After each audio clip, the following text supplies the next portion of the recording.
నిన్న రాత్రి వైఎస్ఆర్ కాంగ్రెస్ పార్టీ అధ్యక్షుడు సీఎం జగన్మోహన్ రెడ్డి గారిపై దాడి జరగడం జరిగింది. ఈ దాడికి ముఖ్య కారకులు చంద్రబాబు నాయుడు, పవన్ కళ్యాణ్ గారు, అక్కడ పోటీ చేస్తున్నటువంటి బోండా ఉమా గారు అని చెప్పుకొస్తారు. దీన్ని ఎలా చూస్తారు, మీరు ఎలా ఖండిస్తారు? ముందుగా స్ట్రీమ్ మీడియా వారికి నమస్కారాలండి.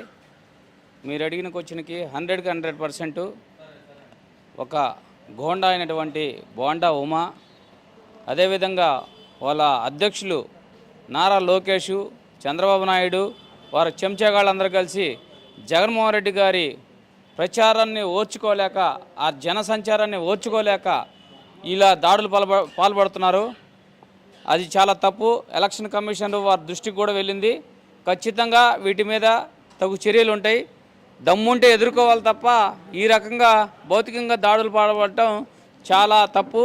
గతంలోనే మొన్న 1వ తారీఖునే వాలంటరీ వ్యవస్థనే మీరు ఆపి చాలా తప్పు పని చేశారు. సిగ్గు లేక మళ్ళీ మేము వాలంటీర్లకు 10,000 ఇస్తామని చెప్పి మళ్ళీ ప్రచారం చేస్తున్నారు.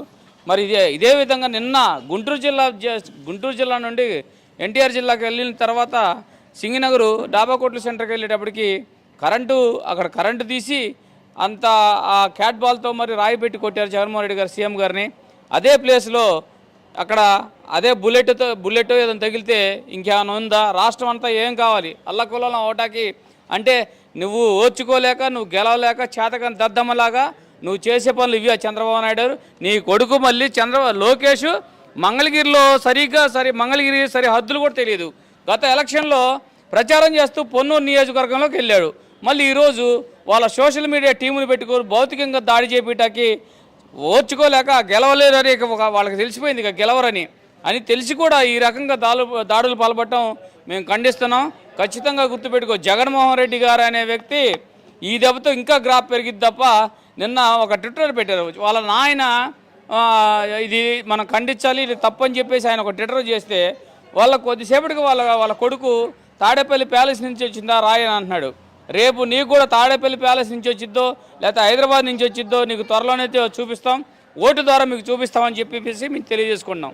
Thank you. విజయవాడ ప్రాంత వాసిగా నిన్న జరిగిన జగన్మోహన్ రెడ్డిపై దాడిని ఎలా ఖండిస్తారు, ఎలా స్పందిస్తారు? ఇది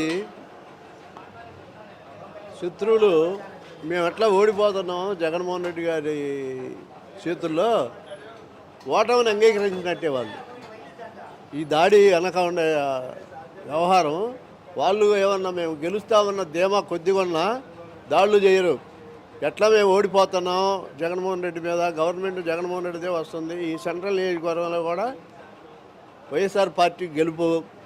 ఈ జన సముద్రాన్ని చూసి జనం యొక్క విపరీతమైనటువంటి జనసంద్రతను చూసి వాళ్ళు భయపడి ఈ దాడి జగన్మోహన్ రెడ్డి మీద చేశారు. కానీ అంత మాత్రాన ప్రజలు దాన్ని బట్టి వాళ్ళు ఏంటంటే ఇది పిరికి పందలు చేసే చర్య. ఇది పిరికి పందలు చేసే చర్య. ధైర్యవంతుడు నిజాయితీగా పోట్లాడి ప్రజాభిమానం పొందాలనుకునే వాళ్ళు చేసే పనులు కాదు. వాళ్ళు పిరికి పందలు చేసే చర్య. ఓటమిని వాళ్ళు అంగీకరించినట్టే. దానికి ముఖ్య కారకులైనటువంటి బోండా ఉమా గారు అని పలుమార్లు చెప్పుకోవచ్చు, ప్రతి ఒక్కరు చెప్పుకోవచ్చు. బోండా ఉమా గారు వాళ్ళు సీట్లు కూడా హేళనగా చేయడం జరిగింది. దీన్ని ఎలా చూస్తారు? ఈ ప్రాంత ప్రజలు బోండా ఉమా గారు చేశారనే విషయాన్ని నమ్ముతారా? ఇప్పుడు ఎవరు చేసినా తెలుగుదేశం పార్టీ వాళ్ళే శత్రువులు వైఎస్ఆర్ పార్టీకి. వాళ్ళ టీంలో నుంచి వాళ్ళే చేస్తారు ఎవరో ఒకరు. అది ఎవరనేది మనకు అప్పుడే తెలియదు. టీడీపీ వాళ్ళు మటుకు కంపల్సరీ. ఈ దాడి జగన్మోహన్ రెడ్డి గారికి కలిసి వచ్చే అవకాశం ఉన్నాయి. కలిసి వచ్చిందంటే ఆల్రెడీ ఇప్పుడు కలిసి వచ్చింది. జనం విపరీతంగా వచ్చి సముద్రంలాగా ఆయన వెనకాల జనం తిరుగుతున్నారు ప్రజలు.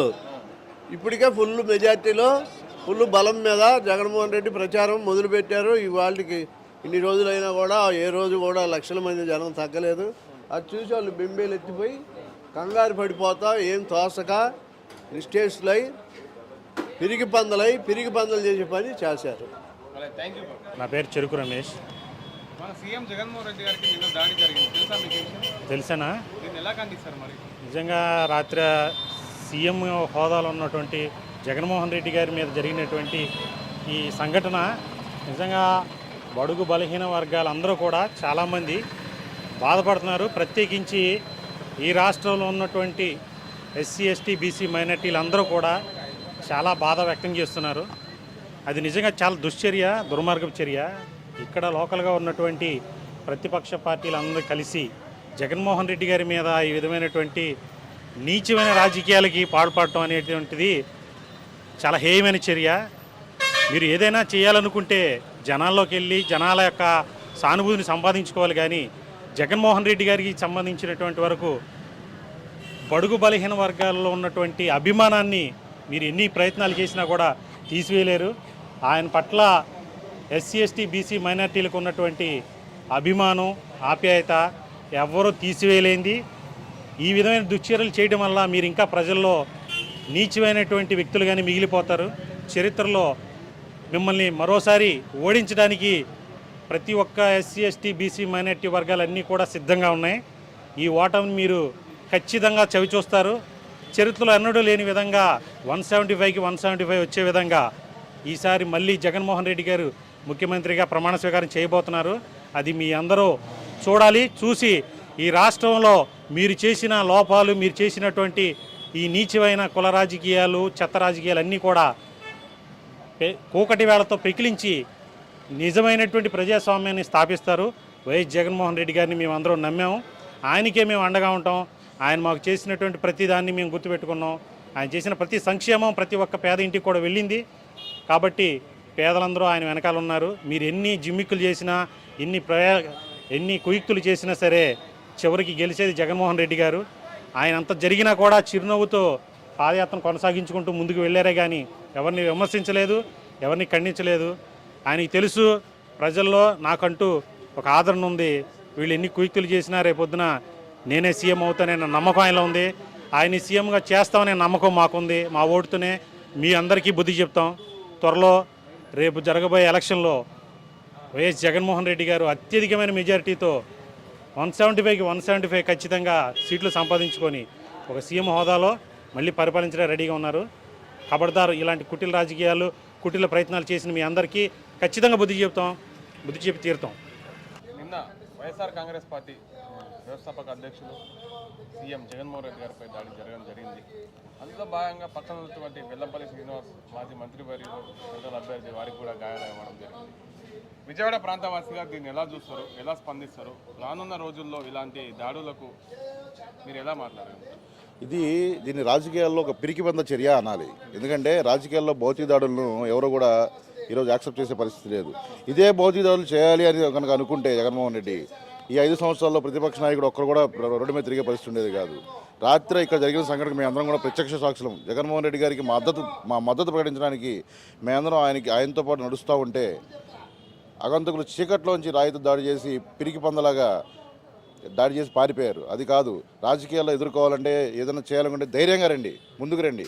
ఆయన సంక్షేమం, ఆయన ఇచ్చే అభివృద్ధితో ముందుకు వస్తున్నాడు. మీరు ఆయన ఎదుర్కోలేక బస్సు యాత్రకు వస్తున్న ఆదరణని తట్టుకోలేక ఆయన బస్సు యాత్రను ఎలాగోలా ఆపాలన్న ఒక దురుద్దేశంతో ఈ దాడి జరిగిందని మాత్రం భావిస్తున్నాం. దీన్ని ఖచ్చితంగా బెదవాడ వాసులుగా మేమందరం తీవ్రంగా ఖండిస్తూ దీనికి మూల్యం బోండా ఉమ, దీనికి మూల్యం పవన్ కళ్యాణ్, దీనికి మూల్యం చంద్రబాబు నాయుడు తప్పకుండా చెల్లించాల్సి వస్తుంది. రానున్న ఎన్నికల్లో ప్రజలు ఓటుతో బుద్ధి చెప్పి మీరు రాయితో దాడి చేస్తే ప్రజలు ఓటుతో దాడి చేయడానికి సిద్ధంగా ఉన్నారు. ఒళ్ళు దగ్గర పెట్టుకోండి. ఇది కనుక ఇంకొకసారి పూర్ణాతం అయితే వైఎస్ఆర్సీపీ కేడర్ ఒక్కసారి రోడ్డు ఎక్కితే తట్టుకోలేరు. మీరెవరు రోడ్డు మీకు వచ్చే పరిస్థితి ఉండదు. గుర్తుపెట్టుకోండి. దయచేసి ఇలాంటి పిరికి పంద చర్యలకు పాల్పడొద్దు అని చెప్పి తీవ్రంగా హెచ్చరిస్తున్నాం. నిరసన సెగలు కానీ ధర్నాలు కానీ ఏమైనా చేసే అవకాశాలు ఉన్నాయా? మేము ఒక క్రమశిక్షణ కార్యకర్తలం. జగన్మోహన్ రెడ్డి మాకు నేర్పింది ఒక క్రమశిక్షణ. మేము ధర్నా చేయాలి లేదంటే గొడవ చేయాలి అని అనుకుంటే రాత్రి ఈపాటికే ఎన్నో అనుకోని ఘటన జరుగుతుంది. కానీ మేము చాలా సమయంతో ఉన్నాం. ఏం జరుగుతుందో చూద్దాం, దీనికి ఎలాంటి స్పందన వస్తుందో చూద్దాం అని చెప్పి కొన్ని పోస్టులు కూడా చూస్తూ ఉన్నాం టీడీపీ సోషల్ మీడియాలో. ఈ దాడిని వాళ్ళు ఎలా అంటే దాడిని ప్రోత్సహించే విధంగా పోస్టులు పెడుతూ ఉన్నారు. ఈ పోస్టులన్నీ చూస్తూ ఉంటే మాకు ఇప్పుడు అనుమానం బలపడుతుంది. దీని వెనకాల ఖచ్చితంగా టీడీపీ కుట్ర ఉందేమో అని చెప్పి ఖచ్చితంగా దీనికి నిరసన తెలియజేస్తాం. న్యాయం జరిగే వరకు దీనికి కారకులను శిక్షించే వరకు కూడా శాంతియుతంగా చట్టబద్ధంగా ఏ విధంగా నిరసన తెలియజేయాలో ఆ విధంగా ముందుకెళ్తాం తెలియజేస్తున్నాం.